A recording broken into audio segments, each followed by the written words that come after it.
Thank you, Leader Schumer. As you know, last Friday we passed 6 of the 12 full-year funding bills for fiscal year 2024. I've said it all along, but we actually can fund the government in a reasonable, bipartisan way if we just stick to a few basic principles that Democrats have no problem understanding. Government shutdowns are bad, and doing the job the American people sent us here to do is good.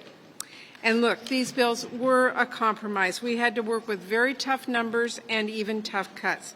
But because we reached a reasonable compromise, we're able to do things like hire more air traffic controllers, fully fund WIC to help feed 7 million moms and babies, keep food safety inspectors on the job, and fund many other basic functions of government that the American people rely on in their daily lives. And we were only able to do that by agreeing to bipartisan spending levels, rejecting devastating cuts that were pushed by the House Republicans, and by keeping out literally dozens and dozens of far-right poison pills. I have full confidence we get there on our final 6 bills, so long as far-right poison pill policy riders are off the table, and House Republicans agree to reasonable bipartisan funding levels. The order of the day, every day until we pass the last 6 bills, is to leave the extreme demands at the door and work together to pass our full-year spending bills. And let's not forget that the Senate-passed National Security Supplemental will pass the House if Speaker Johnson simply allows an up or down vote.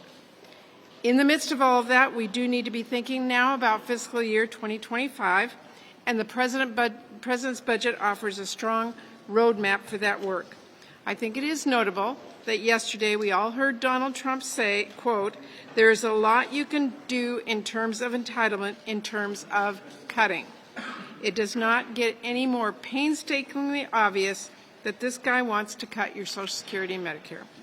Meanwhile, Joe Biden laid out exactly how we can actually strengthen Medicare and Social Security, all while putting our country on more stable fiscal footing.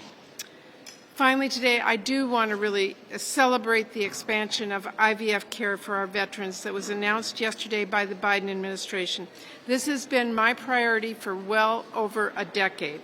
And later this afternoon, I will seek unanimous consent on the Senate floor to pass my bill that would help more veterans and service members build their families and ensure that no future administration can rip away the progress that DOD and VA have made. We're talking about a bill that would help wounded warriors get the care and coverage they need to start a family.